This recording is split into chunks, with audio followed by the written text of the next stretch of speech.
आज हम पढ़ेंगे सेल वॉल के बारे में। तो अगर हम बात करें सेल वॉल की, तो सेल वॉल सेल के अंदर पाई जाने वाली एक लेयर है जो कि कहाँ पे मौजूद होती है, जो कि मौजूद होती है सेल मेम्ब्रेन के बाहर। तो सेल वॉल को स्ट्रक्चरल लेयर भी कहा जाता है।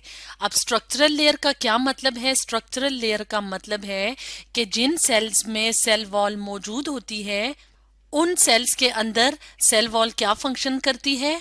उन सेल्स के अंदर सेल वॉल स्ट्रक्चर को मेंटेन करने में यानी उनकी शेप को बरकरार रखने में मदद देती है।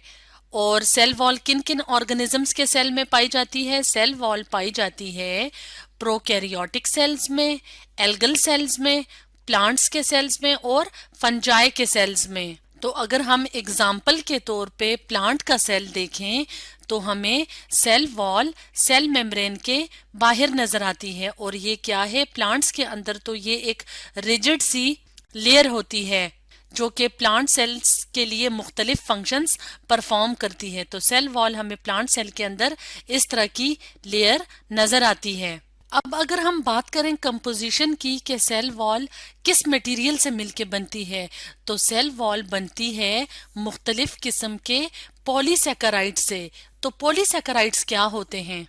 Polysaccharides long chains of carbohydrates होती हैं, यानी जब कार्बोहाइड्रेट्स के छोटे छोटे मॉलिक्यूल्स मिलके लंबी चेन्स बनाते हैं तो उन्हें क्या कहते हैं? उन्हें कहते हैं पॉलीसैकेराइड्स। तो ज्यादातर सेल वॉल तो पॉलीसैकेराइड से मिलके बनी होती है, लेकिन प्रोकैरियोट्स के अंदर सेल वॉल पॉलीसैकेराइड्स की नहीं बनी होती, बल्कि प्रोकैरियोट्स के अंदर सेल वॉल बनी होती है एक मटेरियल की जिसे कहते हैं पेप्टिडोग्लाइकेन। तो पेप्टिडोग्लाइकेन किस तरह का मॉलिक्यूल होता है? पेप्टिडोग्लाइकेन मॉलिक्यूल्स बनते हैं शुगर और अमाइनो एसिड के मिलने से। तो प्रोकैरियोट्स के अंदर जो सेल वॉल होती है वो पेप्टिडोग्लाइकेन से मिलके बनती है। तो प्रोकैरियोटिक ऑर्गेनिजम्स कौन से ऑर्गेनिजम्स होते हैं? ऐसे ऑर्गेनिजम्स जिनमें ट्रू न्यूक्लियस और मेम्ब्रेन बाउंडेड ऑर्गेनेलीज एब्सेंट होती हैं, जैसा कि बैक्टीरिया वगैरह में।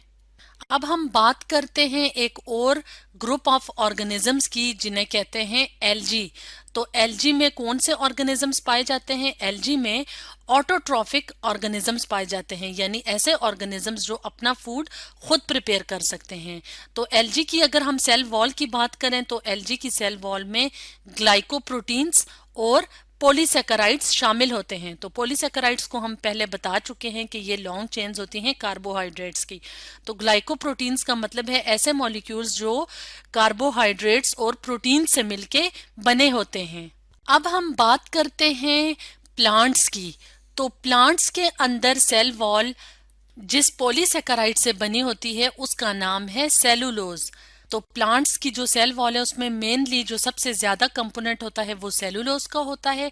इसके अलावा पेक्टिन और हेमीसेलुलोज भी पाए जाते हैं। तो सेलुलोज को हम इस डायग्राम की मदद से देख लेते हैं। तो जैसे कि इस डायग्राम में हमें सेलुलोज के मॉलिक्यूल्स नजर आ रहे हैं। तो ये क्या है? ये कार्बोहाइड्रेट की लंबी लंबी चेन्स हैं जो कि क्या बना रहे हैं? सेलुलोज के मॉलिक्यूल्स बना रहे हैं। तो ये इस तरह की अरेंजमेंट पे मौजूद होते हैं और दूसरे मॉलिक्यूल्स जैसे कि पेक्टिन और हेमीसेलुलोज के मॉलिक्यूल्स के साथ मिलके ये प्लांट की सेल वॉल बनाते हैं और ये एक बहुत रिजिड सख्त सा स्ट्रक्चर बनाते हैं जो प्लांट्स के सेल्स की शेप को मेंटेन करने का काम करते हैं। इसके अलावा प्लांट सेल्स की प्रोटेक्शन का काम करते हैं। तो अगर हम बात करें फंजाई की, तो फंजाई एक और ग्रुप ऑफ ऑर्गेनिजम्स हैं जो कि यूकैरियोटिक ऑर्गेनिजम्स होते हैं, यानी जिनमें ट्रू न्यूक्लियस और मेम्ब्रेन बाउंडेड ऑर्गेनेलीज मौजूद होती हैं। तो फंजाई की सेल वॉल किस से मिलके बनी होती है? काइटिन से। तो काइटिन भी एक पॉलीसैकेराइड है, या हम कह सकते हैं कि काइटिन डेरिवेटिव्स ऑफ ग्लूकोज हैं, यानी कि काइटिन का जो मॉलिक्यूल है वो ग्लूकोज से बना है। लेकिन किस ग्लूकोज से? जिस ग्लूकोज के मॉलिक्यूल के अंदर थोड़ी बहुत जब मॉडिफिकेशन होती है, तो जब काफी ज्यादा मॉडिफाइड ग्लूकोज के मॉलिक्यूल्स, ग्लूकोज क्या है? कार्बोहाइड्रेट है। तो जब मॉडिफाइड ग्लूकोज मॉलिक्यूल्स मिलके चेन्स बनाते हैं तो वो क्या है, वो बनाता है काइटिन का मॉलिक्यूल। और काइटिन कहाँ पे मौजूद होते हैं, यानी काइटिन के मॉलिक्यूल्स फंजाई की सेल वॉल के अंदर मौजूद होते हैं। अब हम बात करते हैं फंक्शन ऑफ सेल वॉल की, कि सेल वॉल जिन ऑर्गेनिजम्स के सेल में पाया जाता है तो उनमें ये क्या फंक्शन परफॉर्म करता है।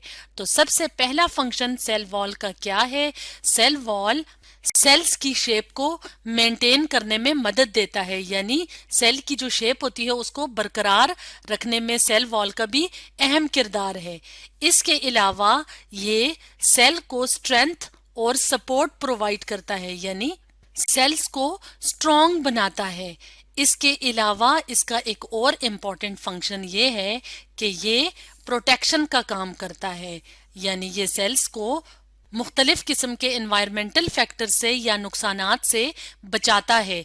तो ये तो कुछ इम्पॉर्टेंट फंक्शंस थे जो कि सेल वॉल सेल्स को प्रोवाइड करता है।